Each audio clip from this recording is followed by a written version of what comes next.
Hi all, I'm Harshan. Today I'll be interviewing Pastor Abraham Samuel. He's the man that is running Abraham Home. It's located in Malaysia.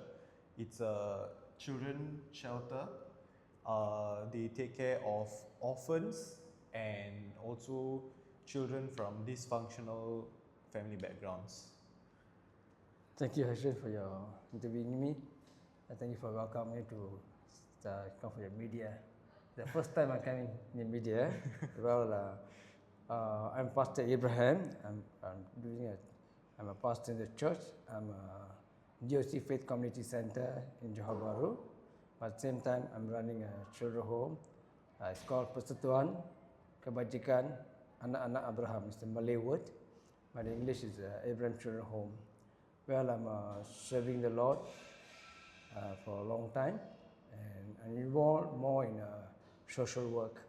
Okay, so Pastor, my first question for you is what inspired you to enter social work? Okay, but the first thing this inspired me because of my personal life.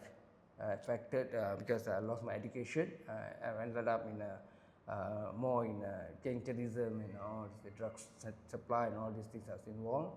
And even though my parents are unknown what I'm doing, because I'm doing undergrounds, not publicly and anything. So I'm working with the underground works without my parents' knowledge. My parents are very good, inspired people. They really put me in education, but I myself become a black sheep in the family, the black sheep, you know. And because of this, I left education, I run down and all these things. So this then when I come to realize myself that who am I, and because I was abused people and all these things, all this happening in my life. So I need to, once I realized I came back, so first of all, I went to the church. I went to the church. This was back when you were like around 17, right? Yes. Yeah. So when did you come to God? When did you, I was involved in all the gangsterism and all this, and that something happened in my life when I was miserable things happened. So I was ended up in a hospital and all things, but that's where I came to know God personally, and He was sharing about Jesus in my life. Even though I'm a Christian, born in a Christian family, but I'm not. I against Christians because I don't like the way they talk. So I was out of my family. But time passed by. So one time I need to meet somebody came and told me about Jesus to me, and I realized my life. I was almost I want to be like a dying person, like miserable. I don't know what to do. I was hospitalized and all this, and someone came and approached about Jesus to me. So it's basically like your lowest point in life. Yes, lowest point. So this time that one elderly man meet me she gave me a small pamphlet in my hand. She said, my son, this is the last opportunity to take, to choose what you want. And so after she gave me, she just to disappear. I don't know where she went or anything. But I took that pamphlet, I started to read, but it was the Bible words. Galatians chapter 3 verse 13, the Bible says, the man who hang on the cross is accursed, something, the words coming to me. Then he said, he redeemed me from my sin, from my sickness, my poverty and all this. And at the time, I was in the life, in that dead point, I feel like I've been to a lot of charms, I went to a lot of the things, I did black magic and all involved. But something is never helped me. But when I came to know this guy, he gave me a pamphlet when I started to read the word about Jesus. I want to test him, whether he's real God in my life or not. And I confess, I know when young time my father used to tell me about how to come to God and all this. So I confessed my sin and I said, Lord, I need your help. And the moment I confessed my sin and I accept Jesus Christ as my personal Savior, and in that point, I feel I was free from something of bondage was broken in my life. So I have a peace in my mind, and I feel that somebody touched my heart, something's changed. So when I came out from the hospital and all these things, Maybe I you could feel- share about that experience itself in the hospital. okay. When I was in the hospital, I went through a hard time because I have some cancers and all. So doctor give us hope and everything. But meantime, I know that personally that my God has healed me when I came up from the hospital. Even the doctors was shocked to hear that I'm healed, you know. So I come up from the hospital. I feel that I was really a normal person. So I believe that she's the one who touched me and healed me, and from there I started to more coming to God closely. Born in Christ, lah. Yeah, I come to Christ. I went to go to church. I involved in the church things and all. So even though I'm low in educated, I'm not a good educated. I lost my education, everything. And once I came to know about the Lord, I went into the church. My father was inspiring me. He said, "No, you need to go to Bible school." And I said, "I can't even read the books, you know. And you want me to go to Bible college? There were more than educated people, and more educated. Yeah. I'm a third class. You put me in the first class. Yeah, so it's very there's scary a difference lah. there.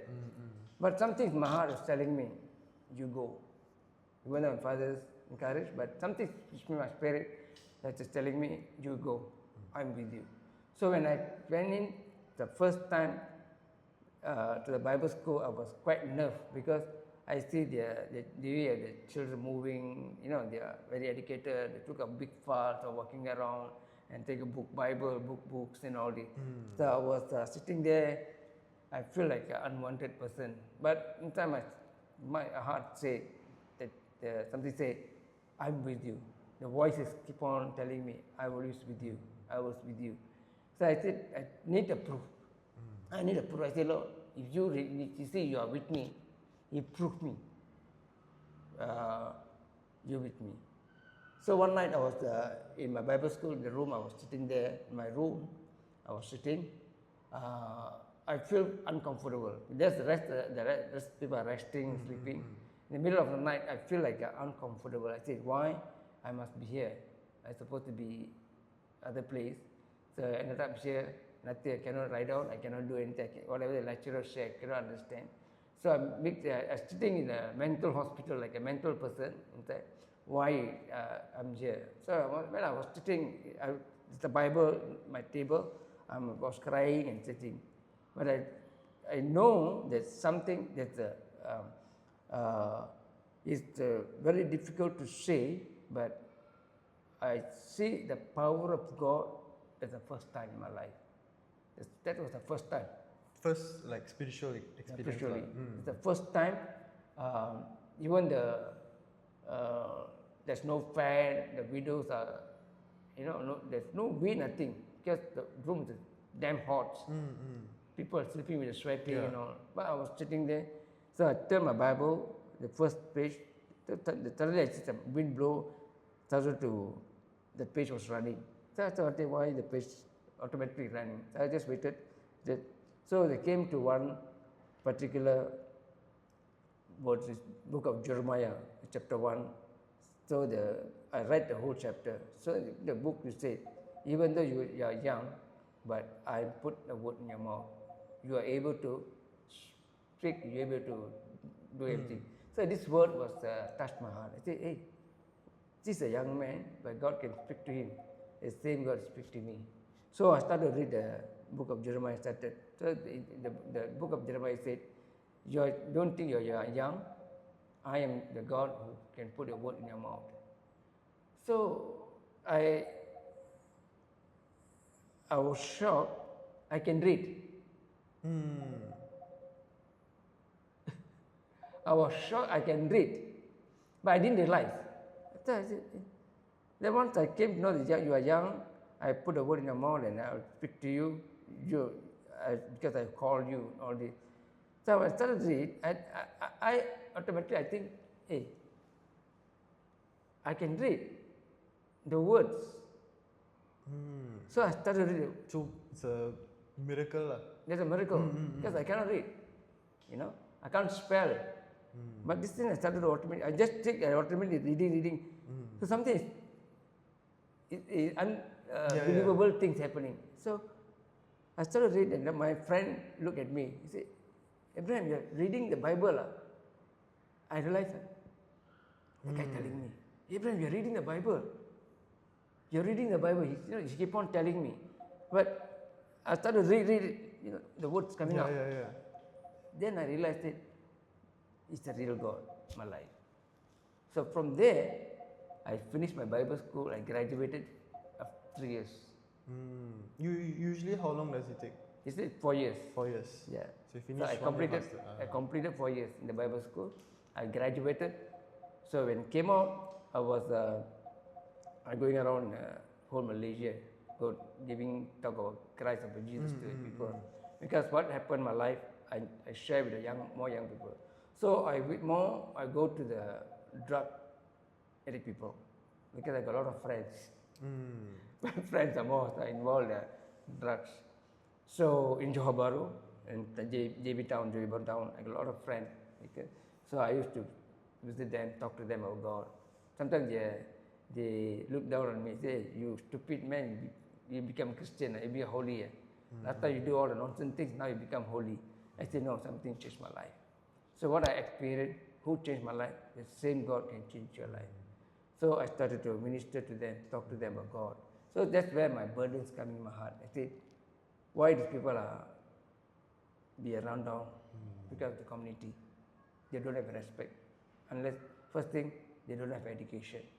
Second thing, they are poor. Third thing, their family background. Fourth thing, their parents are not afford to bring them up in a good life because the parents are broken. So when I realized all these things, so my heart, the burden was my heart. So I started with the drug ministry, drug people. I used to visit them, give tracts, tell them God. Then slowly I come to know some pastors. Then they introduced me to go to prison ministry.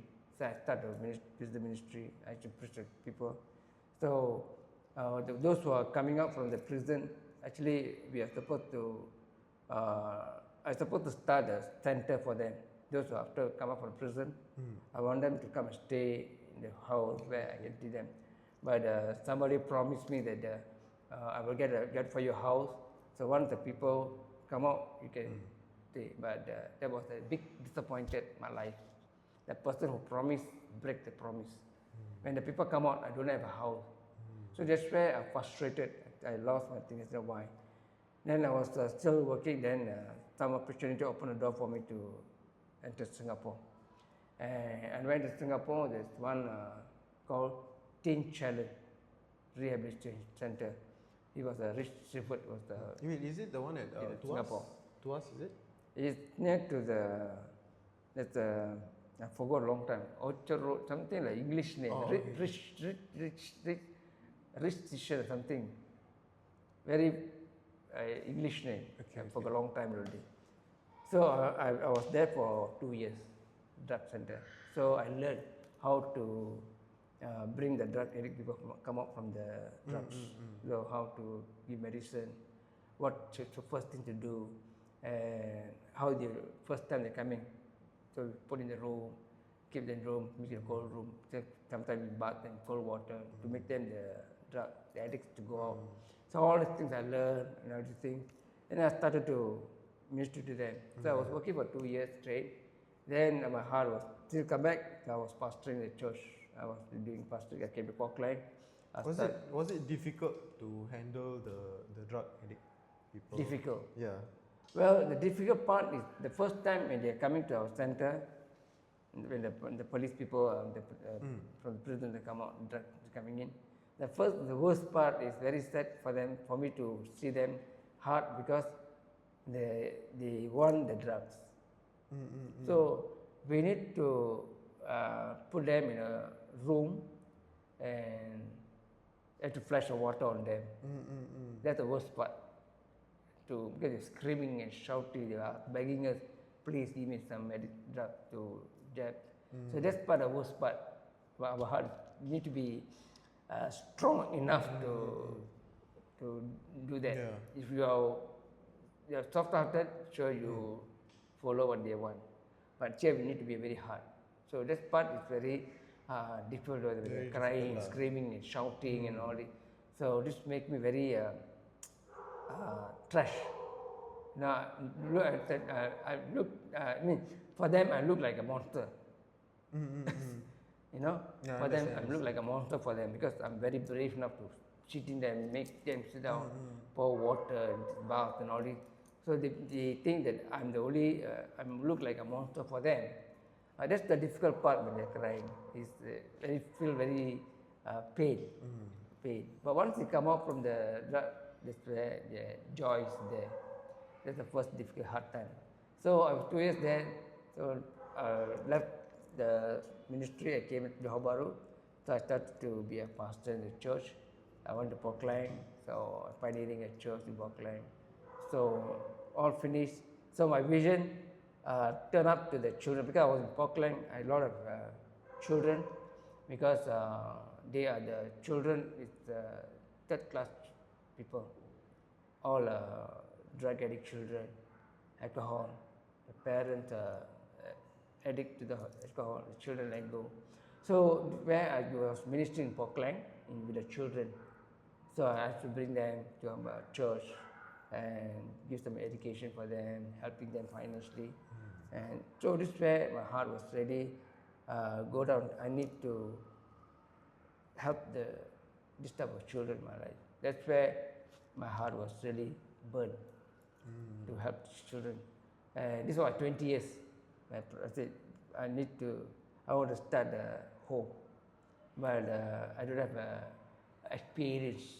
So I don't know how to start. I don't know there's nobody help me. When I talked to some NGO people, I said I want to start a home. The first thing they asked is, you got money or not? You know. So every time when I ask the people, hey, I want to start a children's home. I want everything. The first thing they'll ask you, you got money? You talk to me. No money? No. So I asked them how much must be in our hand. So they said, at least you must have 100 or 1,000. Then you can start the home. If not, you cannot start. So this was neglected about this word. So after that, I dropped up. But still my vision was there. My vision was there. So I was my past 40 years I'm doing the ministry, I'm pastoring the church and all this. And so I just want to ask, I said, I need a place where I can learn how to start children home. So I need to join with the people who have started the home. So I was praying for a long time. I said, Lord, open the door for me. I need to study a lot of things. Without money, we cannot do anything. That's first of all. But for past years, when I come to the Lord until now, I move by faith. I never even take a salary from people. Even my own church. Even I'm pioneering a church now, our church also, I never take salary from them. There's lots of blind steps of faith lah. Yeah, blind like a faith. I don't take any salary. I don't have any financial support. My wife working, and she's the one supporting my family and all thing. But myself, whatever the love offering, people give some love offering. With the love offering, I run our things. So because of this, then I joined the Children Berkat Home, Pastor Davidson. So he invited me, Pastor, come and help me in the ministry. So I went as a staff there. So went inside, he trained me. He trained me all the things, teach me how to run children, how to discipline the children, how to counsel the children, young, adult. You know, we got a different age group, from 5 years old, then secondary, that's we have until 17 years old, 5 to 17 years old. So each category is different. We have different type of counseling we have to give for small adult. So they all mixed. Okay. So I was working Berkat for 7 years. Okay. 7 years, 7 years. I was working in Berkat. The 3 years under Davidson, I was trained by him. He's really a man of God. His wife and his children are very wonderful people. They really support me, help me to stay with them, to learn, to teach me a lot of things. So after she left, I was alone, and I started to run by my own. Even though they got a director still there, so I got a very good director, Eugene, and a very good director, Shanti. These people are back behind me, so helped me to run the home. So I was running for another 4 years. I was running, and so inside my heart, I already prepared myself that God will give me to start my own home. And I was praying for 2 years. I was working in Berkat. I was working 2 years, and my time is coming to resign from there. My time is coming. So I asked the Lord, I want to resign. So what is my choice? And the Lord said, I'll show you a home. So what was waited. So I waited for the home, and I started one place, but that place also something happened, so I need to come out from the home with the children. So children came in. At that time I had 4 children.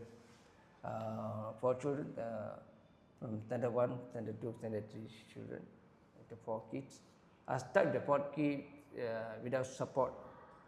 They stay with me. I saw only my people who know me very well.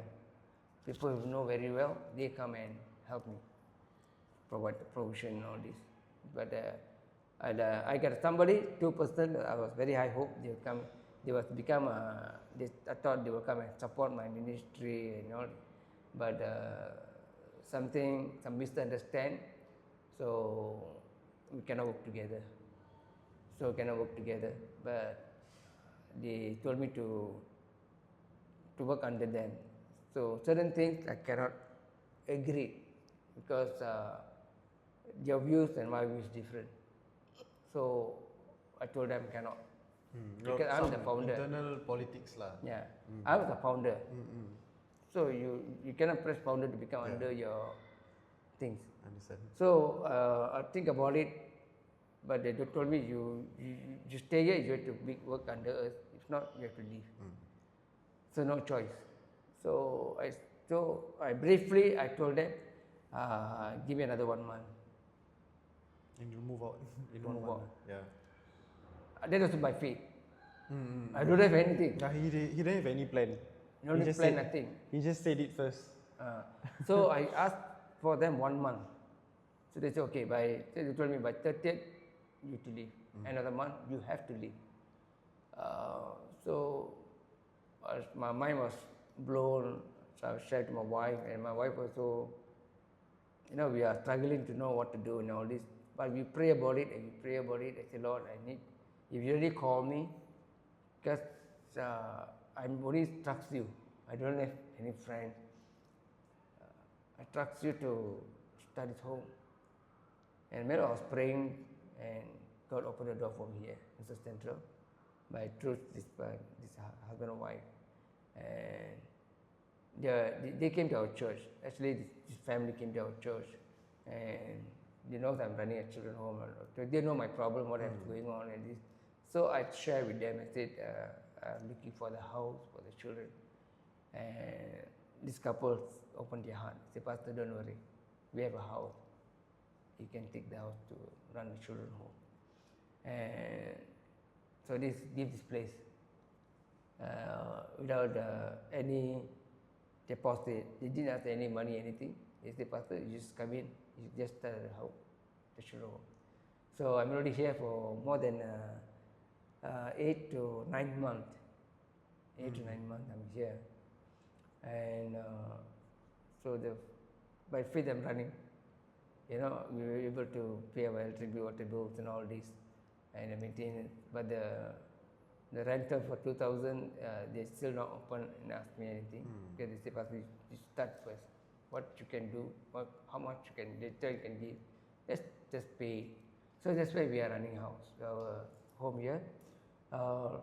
8 months we are going by God's grace, by God's grace, because I don't know how to say more than that. But we are running without the helping of the people, helping of the people. As in, there's no But we already registered. constant support lah. Yeah. Pardon? As in, there's no constant support from people. Yeah, there's no constant support. There's no constant They support. cannot rely. Yeah. But we already registered under the government. We already have we got a license for that under government. So there's no problem. So we are legally can run the children home. I think one of your happiest days of your life. Yes. Yeah. So I'm so happily I'm the founder and my son is the director. His name is Ezekiel.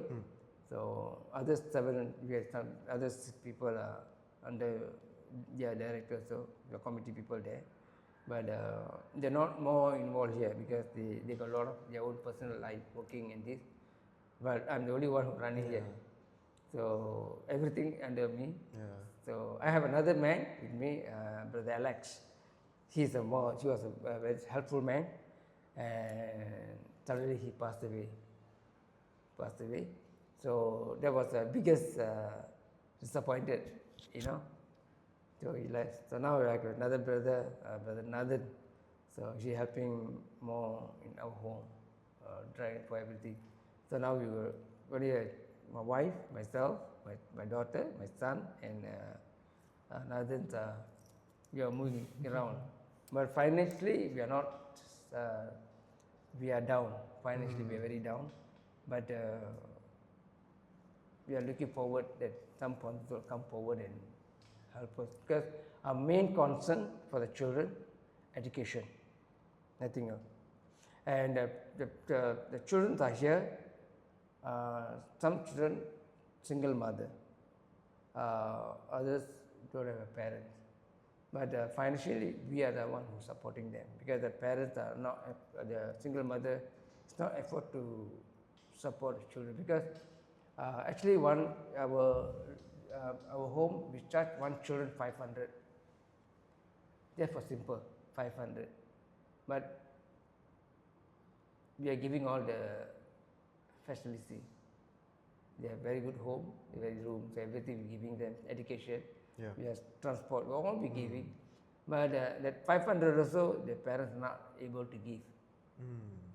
Not able to give. No one mothers are giving. But some mothers, like whatever have 100, they get 200. Once a while, they giving us. So I cannot manage with that money, transport, or we have not enough money. But with the help of a sponsor,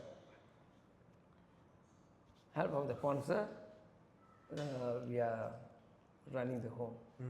But children, we are try our best to give them education. So I focus most of children for education. We want to educate them, get a good. Okay, you don't have to stress. I'll ask the questions. he's talking for he's talking for 35 minutes non-stop. Actually, he was talking for 40 minutes plus. Idhukku munadi he was talking for another 8 minutes. Then I had to stop there and say, no, I'll ask the questions. Actually, yeah. He remember all the questions, then he just answering from there. That's like, நான் கேட்கணும்னு பார்க்குறேன். Okay, actually. Okay, Pastor, I have an interesting question for you. The question is, if you could change one thing about the system or society when it comes to caring for vulnerable children, what would it be? First of all, we're expecting the government to come forward to help this type of society, because I see most of the children are neglected by the family, but the government have to go focus on them. So the NGO, they're the one who mainly focus about this type of children, because nowadays children are involved in rapes, and some kind of cigarette and all these things. So they dropping their life is turned away from the good life to the bad life. I understand. So the more important part, the government must focus on this type of people. Second thing, the NGO. Third thing, parents. These three people are very important to focus on this type of children. First of all, like if the children neglected, the government must able to help them to bring them out, to put a certain place where they can help them to bring them out. But our governments are doing, I don't say that they are not doing, but they're doing certain things, certain things they're doing well enough, but they're not only real focused about this type of children. I see a lot of children, maybe you walk around in a town, you can see a lot of children are hanging around, you know, begging, and they don't have a house to sleep, don't have a place to sleep, they're sleeping under the highway, in the roadside, you know.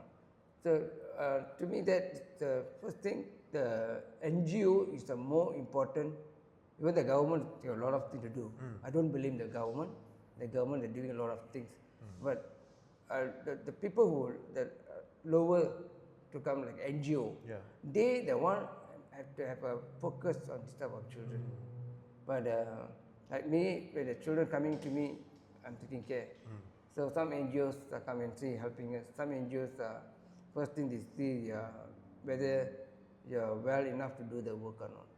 So all these things are a lot of question marks. So the public must The support public is more important. NGO The public, more, yes. Public must come forward to help these type of children. So like if the public is if the public not interested in to help the people, then where the children will go? You know. So this is the main things. Even I didn't talk about the government stuff. I didn't talk about ANG. Even religious, like a Christian organization, Buddhist organization, and Hindu organization. So these are the people main to come forward to help this type of children. We don't see like we don't see the religious, but we see a human. You know, even my home, children are coming. There are Hindu children, there are Buddhist children are coming in, but we don't convert them. There's no words convert. Okay? But we teach. When they come to Christian home, we teach moral things, basic. Actually, the children need to learn a lot of moral things, you know. So once they know the morals, they can become better person, you know. So we don't force the children to become a Christian or what. No. Even the Christian home, we teach the Bible, we teach the moral things to the children, how to be a discipline, how to self-control, and all. We teach all the good things for them. So they be here until 17 years old. Our home we are opening for them until they can stay until 17 years old. But we are focused on education. If they're very good, after 17 years old, they are free to go back to their home, or they're free to work, or if they are good education, we call somebody sponsor for them to go to college or university. We support them.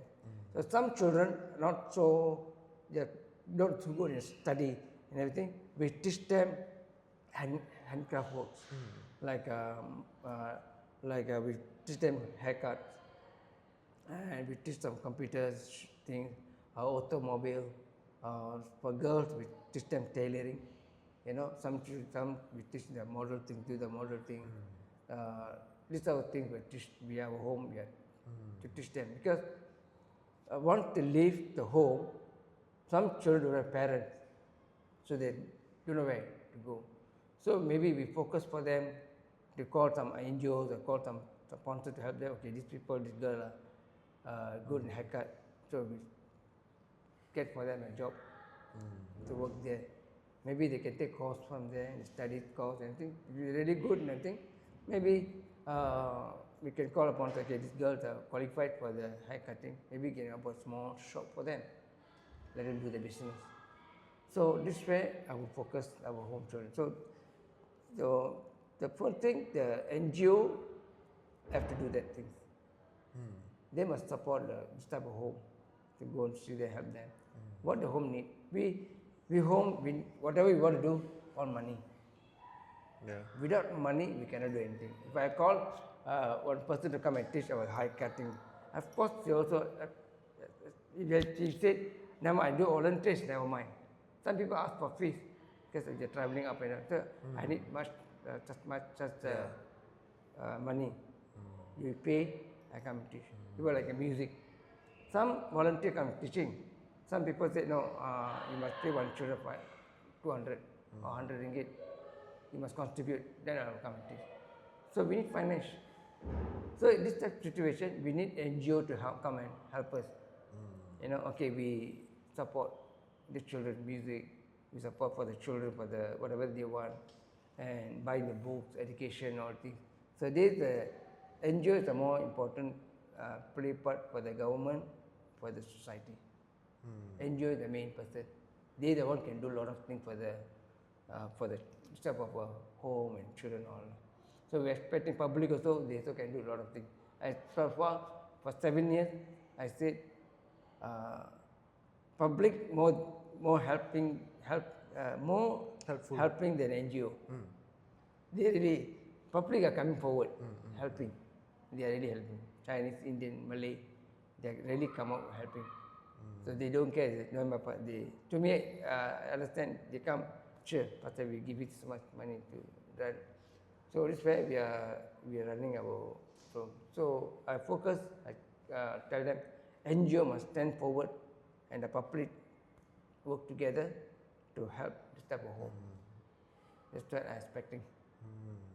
The other things I cannot do. Because we cannot expect government got a lot of things also. And once a while government will help. So government helping individual for people, there are other level. But come to the home, NGO and the public are more important. They are the main person to come to help. Yeah. Okay. What are the plans for the future of the children and also for the future of your organization? So our organization, our plan, our future, we want first of all the children to be more involved in education. That's our focus, education. Because today education are very important rather than anything. Education and handiworks.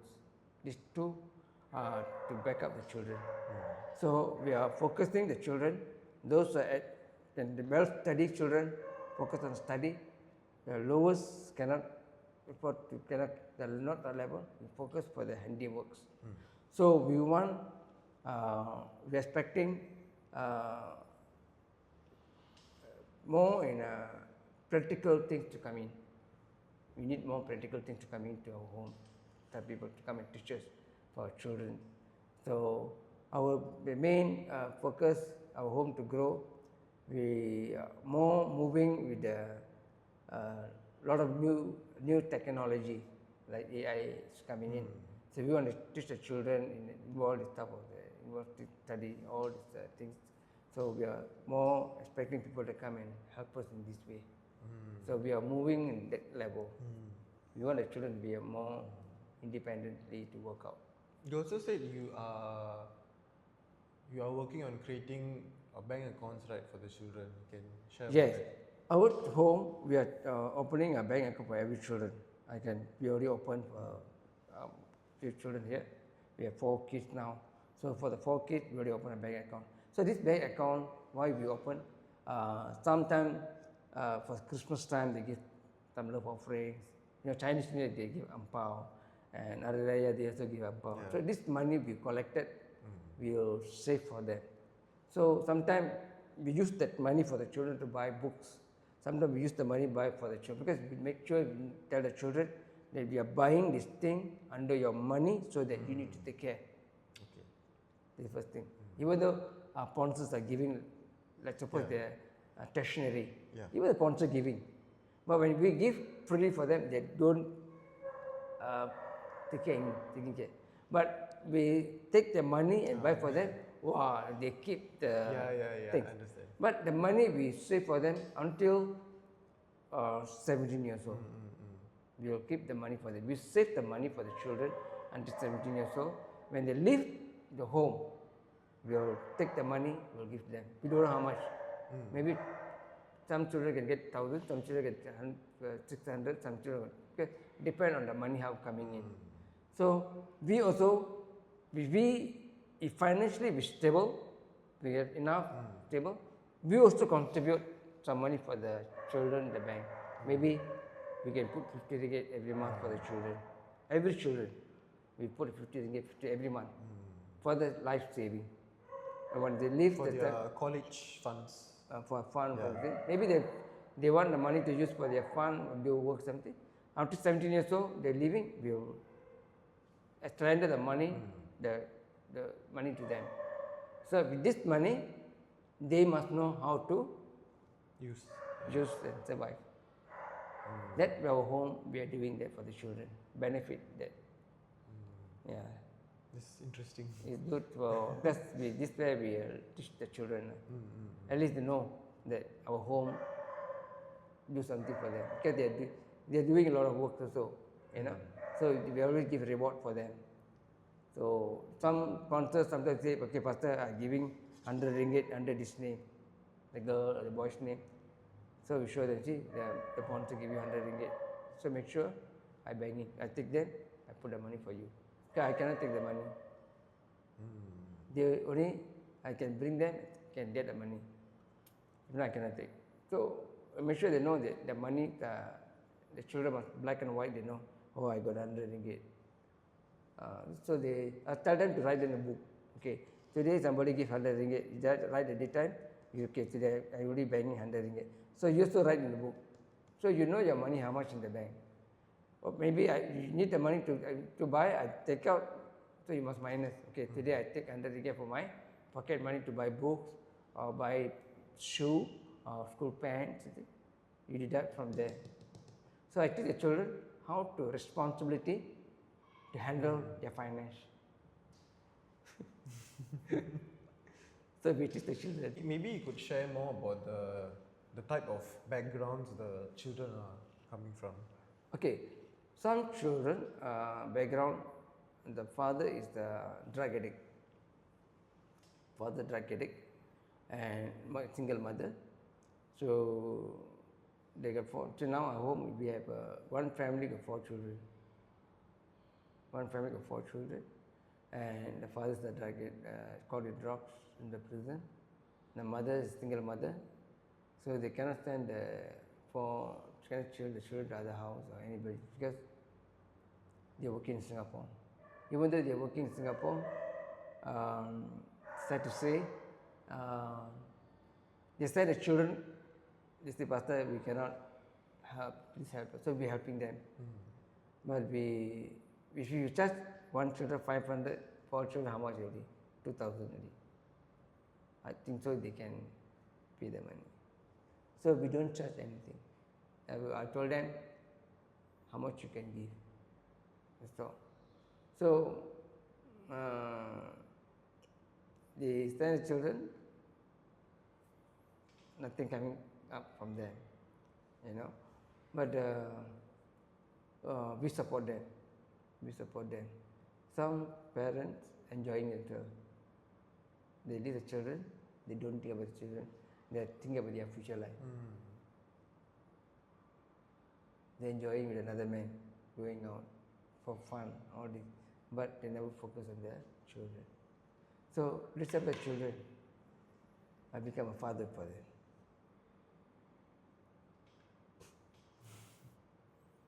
I need to take care of this. As a father, I need to take care of their children's futures. So, even though they are not my blood, but I look them as my own blood. How I take care of my children, same way I take care of the children. So every time up to date for them, everything I do for them. What the parents are not doing, but I do it. Because one time I know when this one girl came to our home,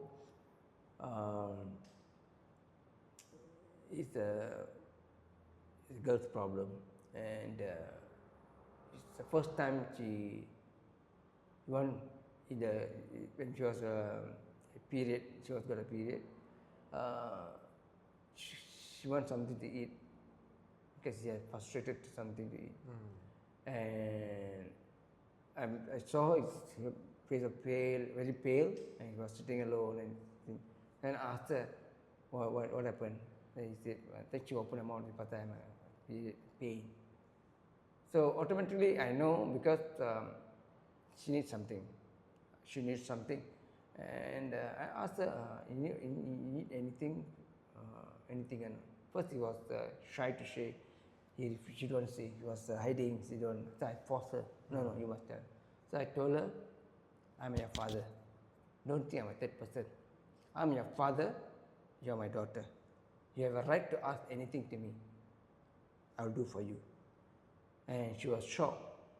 She was shocked. She's looking at me and saying, your eyes was frozen, and now she says, don't worry, I'm your father. You ask, I will buy for you. And she said, Pastor, I like to eat chocolate. I said, what kind of chocolate you want? What cashberry? Okay. Immediately I went, I bought for her and give her. And she was shocked because father never buy. The mother never buy. So all the time she keep the things in the heart. She keep in her. So the day I immediately went to the shop, I buy for her and give her. When she received the thing, she was blown off. She said, Pa,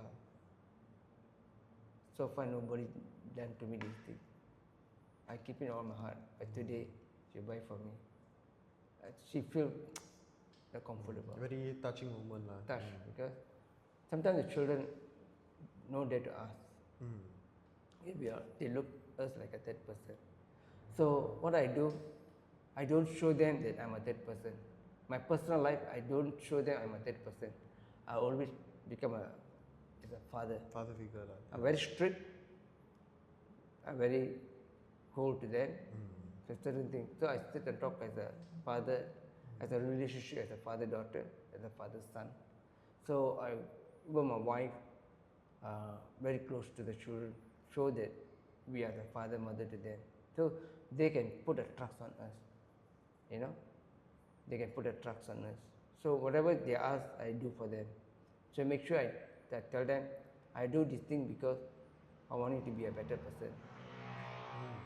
I want you to be a better person. So you must know that we love you, we care for you. So we make the children have a confidence on me. So make sure they know, if I ask, sure, Pastor will do for me because he's my father. I won't make their mind set to change, that they must look at me as a father, not a third person. So this is where I like to be more affected to the children. So this is very important, to be in the children's heart. Where the parents I cannot do, but we can do for them. So make sure I keep everything for them in order for them to do. Even they ask for, maybe I go for shopping, they ask anything, if I got money, I'll buy for them. I need to save some money for them also, because wherever I go out, they ask, sometimes they ask, Pastor, I like to eat chicken rice. Okay, I buy for them. Because satisfy their things. So make sure what the parents cannot do, I do for them. So that's where the relationship between you and the children. So the parents are not bothering about the children. Even though the parents work, mother working in Singapore. If I calculated the mother working in Singapore, the pay is 900. Malaysian money, we change to Malaysian money around, it's come to 3,000. Am I right? Convert to 900, it's come to 3,000. The 3,000, they can support, but they cannot. I don't know why.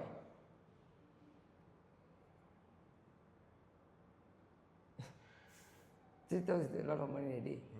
Just about the priorities in life. So for their priority. So the mothers are enjoying. They want another man. They want to go out with another man. All this. But the children neglect. I think 7 years I see. 7 years I see. Single father or single mother, they are enjoying themselves.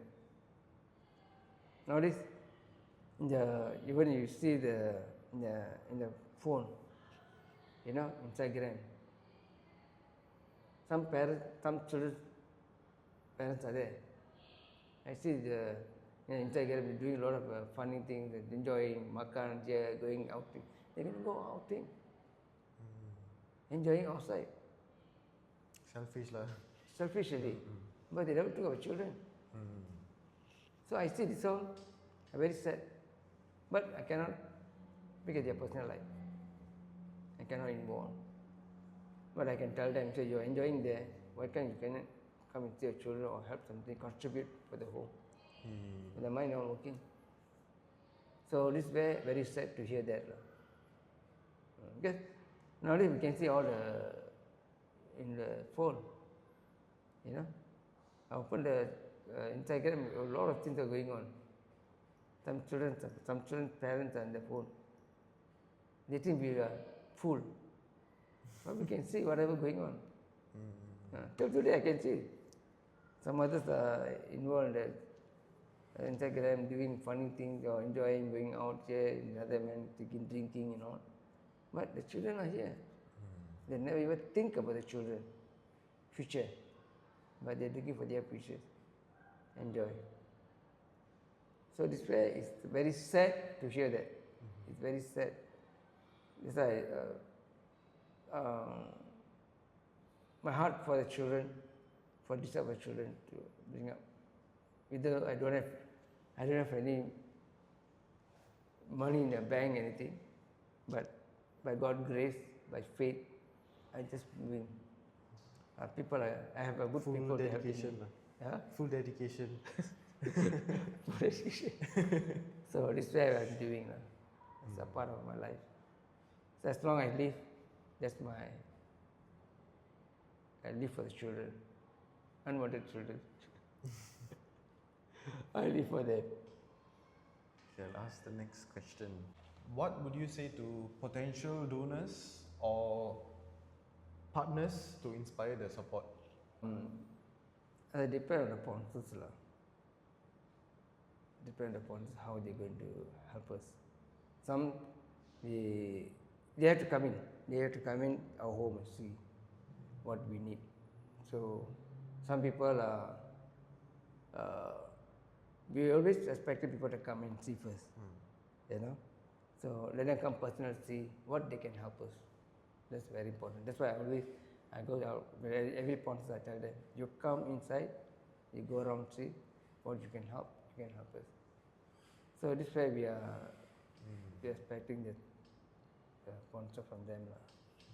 Unless they see, they never do that. Yeah. All right. You come and see, you know what you need. Yeah. Am I right? Correct. You spend time, you see. So we talk in the thing, the phone, help us. They never talk today. Today money is very important for the people. Even 1 cent they invest, they ask a lot of questions. What you do with the 1 cent? So I like them more open, let them coming in. They be a fellowship with our home. What they have a heart to give, support, we can support. Got anyone give like 1 ringgit and ask, what are you going to do with the 1 ringgit? But then, Got anyone if they give 1 ringgit, then they ask, we cannot do what anything. What are you going to do? We cannot do much thing, but we have to receive because from their heart they're giving. So we cannot. So No, as in they got give like small amount and they question. So it depends on the sponsors lah. How difficult is it to take care of the children? What type of problems do you face?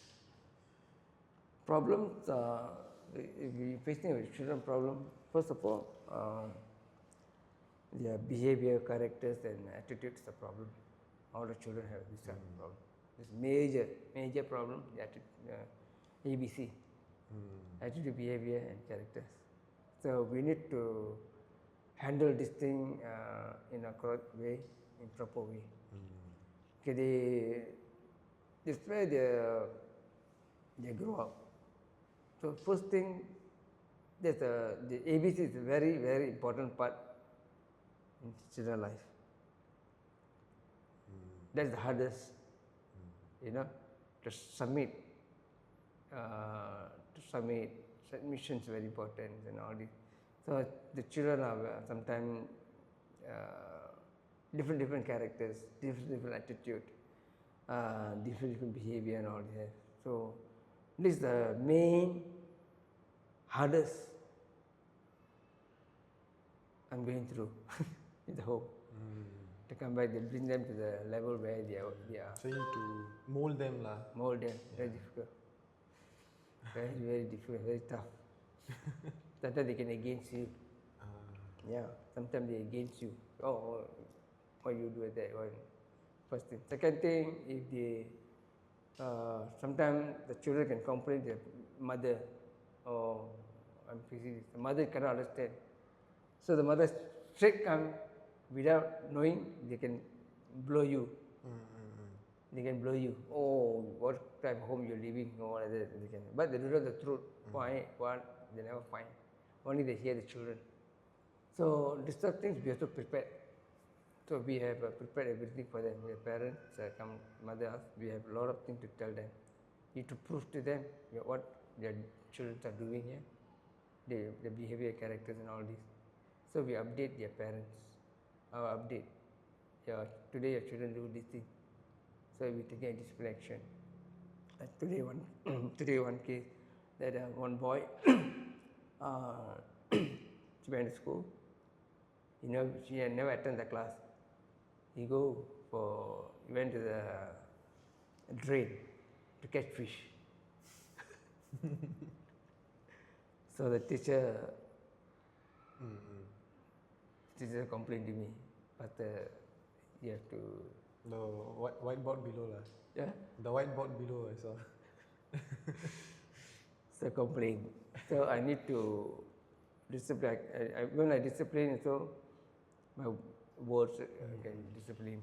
But more than that, I need to call because this case very long time. So I try to do my discipline myself and everything. I didn't inform. But today I informed the uncle, the boy's uncle. So the uncle Monday coming and see him, because only the uncle can talk to him. So we can go hard discipline, but he's still a small boy. So we called the uncle to come sit down and discuss with him, talk to him. So we make a good correct action for the child. So this is the most hardest I go through. Become trash. Tired. Our minds are tired. Our minds are tired. A lot of children, different. If you correct them, they'll come out. This one correct, they will come out. This one correct, they will come out. So every time tap, come out. So this first thing, this is the way the children learn these things. One, at least 17 years old, you need to correct. Tune here, tune everywhere. lot of screw loosened. So we need to tighten up certain place. So that's very hard person. So I become teen already. Are you accepting volunteers here? Pardon? Are you accepting volunteers? Yes. We accept volunteers to come in to help us. But we look the volunteer what kind of a person, what the motivation. Yeah, we cannot simply accept all the volunteers. The volunteer who coming in must be a good heart person and must know how to love the children, really care for the children. Some volunteers coming in, they come investigate. Oh. Yes. They come like a volunteer, but they investigate what they are doing, what the children are doing, how's the finance, how we are running home. They kind of a group volunteers are coming in. I already faced that type of volunteer. A lot of different problems you have. Big problem. And sometimes they threaten us. They will threaten us. Oh, I already experienced these things. Some volunteers, they come very nicely. They will be a good friend with the children and everything. But slowly they try to show their color. Especially sometimes young girls are there, young boys are there. So they try to touch them. It's also good. Just also volunteer come. They talk nicely, politely. but they do a lot of behind work. Because I really experienced this thing. So when a volunteer coming in, I really need to check them whether they are genuinely coming or for some purpose. So we simply cannot take all the volunteers to coming in unless they are really qualified people. Yeah. So more we are looking for elderly people. Okay. The young people are very good.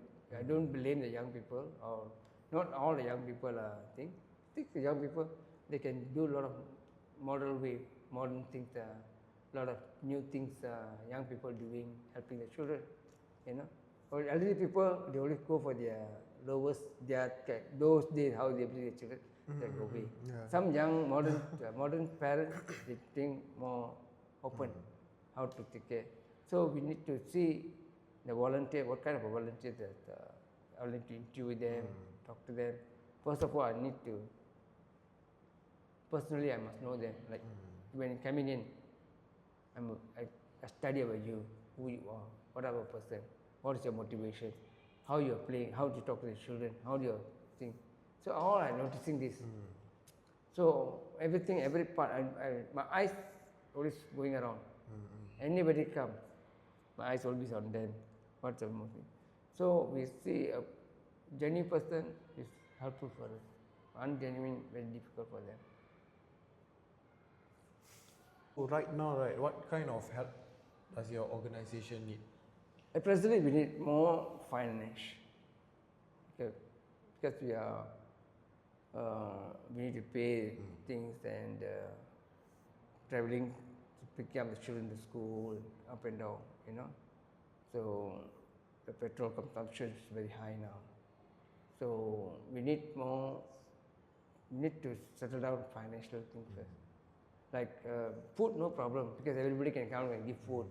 Everybody can buy the provision, this and that, groceries are coming in.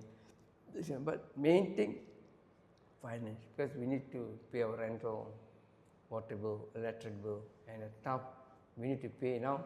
Like government law, every staff must, at least they must pay 1,800. That's for the staff. But she's a home.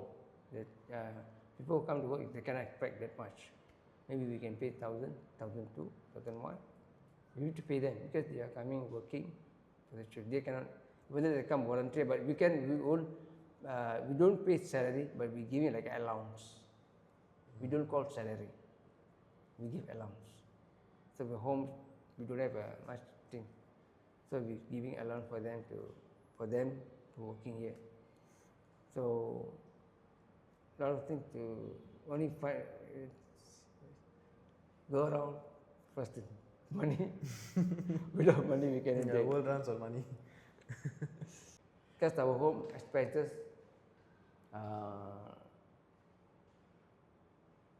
estimate around 15,000. Monthly expenses. Monthly, 15,000.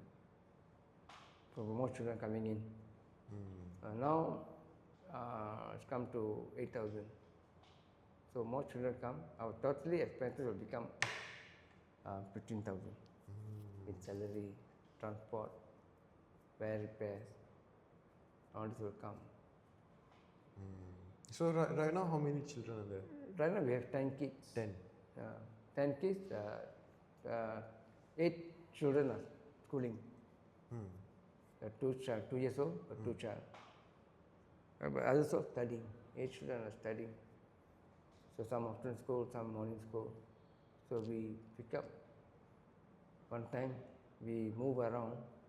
Our petrol consumption come to 100 ringgit one day. 100 ringgit, up and down, up and down. So then for the petrol itself, we tight. It's tight. Do you have any advice for those who plan to start their own non-profit organization? Oh, that's a big question. Okay, for me, what I advise them, like,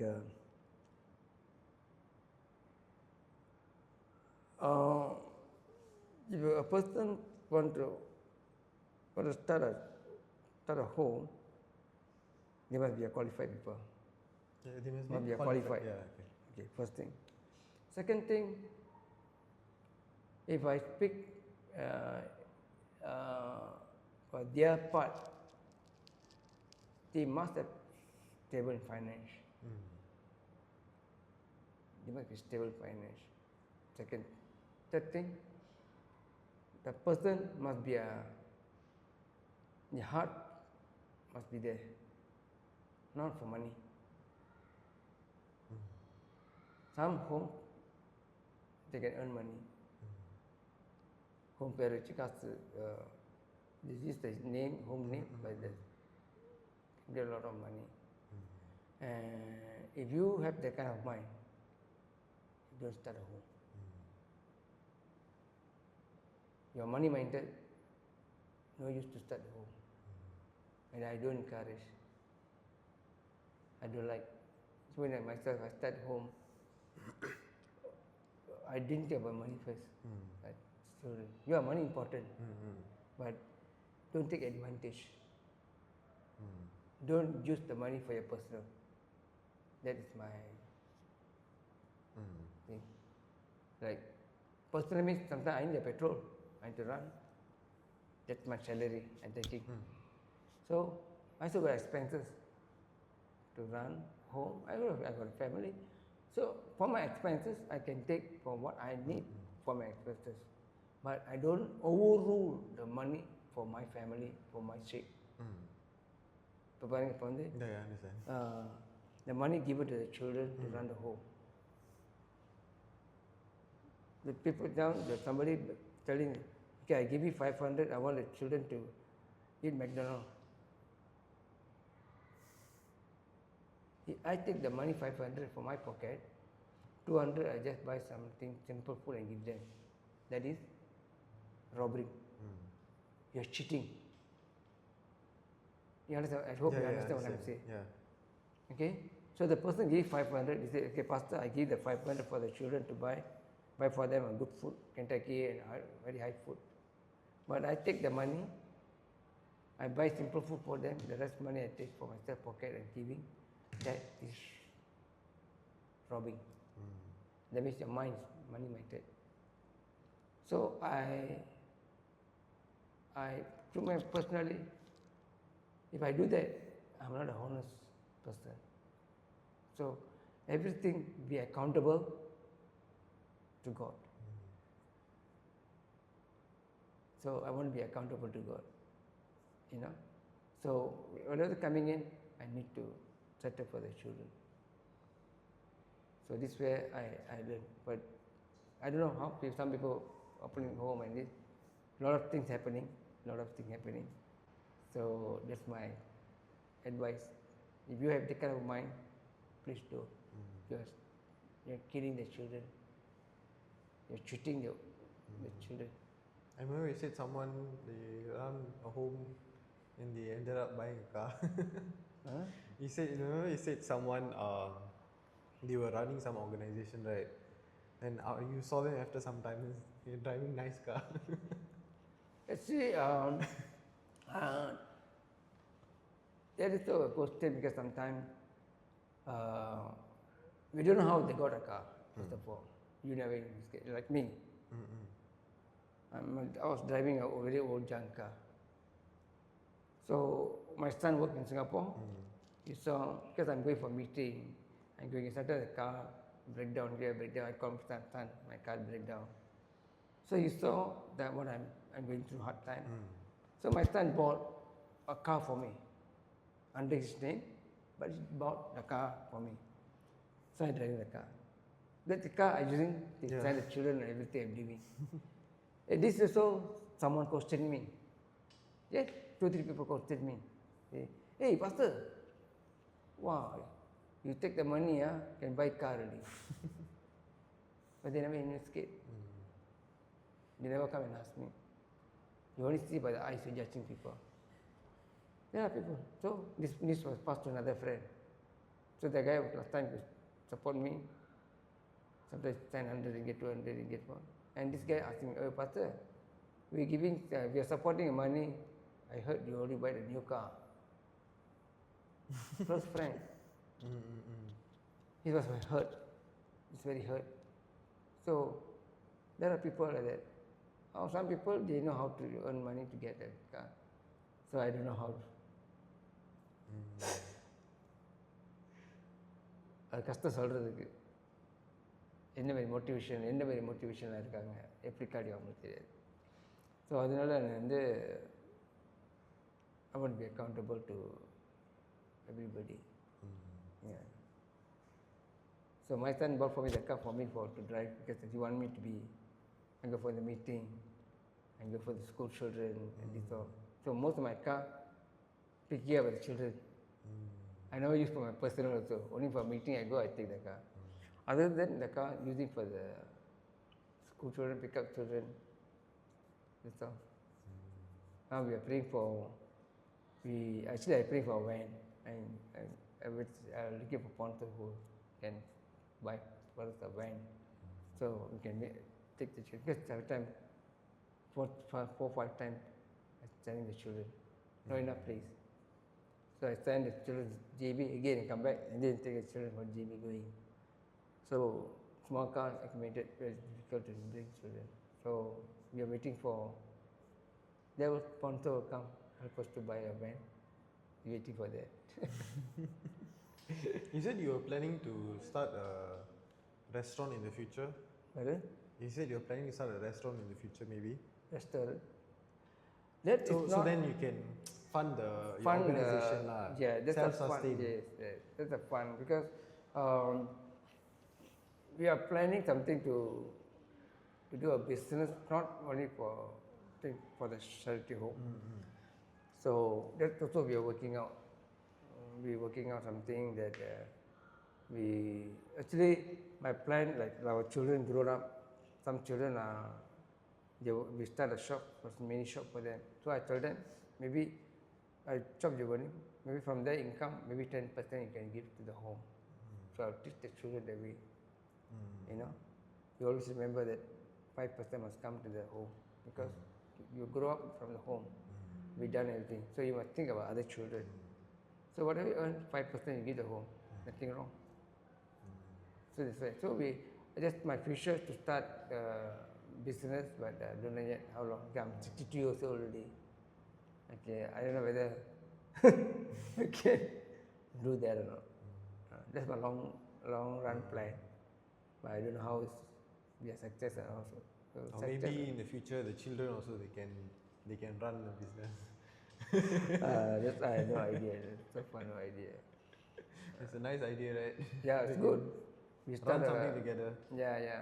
Actually, that's where we have, but now we need to settle down first. Let us steady. So our finance steady, we know how much steady. So maybe we can open shop or something from there. We can support the thing. So that's what we are praying about it. So we don't know how long it will take. How long it will take. Maybe someone suddenly give like 100,000 ringgit and maybe we can start. I don't know. God Suddenly. praise. Maybe after this video. Yeah. Maybe from there, somebody can help us. God will speak to them. You know, there are good people out there. There are good people. Sure, one day they'll come forward. You know, there are people there. Some people got money. They don't know what to do. You know, maybe now they're hearing this message. Maybe they can come and support our home. Yes, in honest way. What kind of like difficulties do you face? Because this is like it's called a Christian missionary, right? So it's a Christian missionary in a Muslim country. So it's a Christian missionary in a Muslim country, right? Yeah. So what type of difficulties do you face because of religion, maybe? So far our government is very so good to us. You know, there are people, financial people, there are good people. So far, I'm 7 years. I'm running the children home. I was studying children home. Now I'm studying. Most of them, the children like go under the government, JKN. JKN is called Jabatan Kesihatan Malaysia. So they are the one who controlling the children. So every time I go to the government, I tell them that I'm running a children home. They're very happy. They are Malay. They're so happy. They welcome me very nicely. So pastor, very good. So they signed the form further. So for all the JKM people are good to me. Actually, didn't see any difficulty. If you're good, they're good. There are people, bad people. Here and there lah. But overall peaceful lah. Overall, it's peaceful. Our Malaysian government are solid for them. They're really behind support. They don't see religious lah. They don't see, but they willing to support. They're helping us. So far, our government is okay. Very good.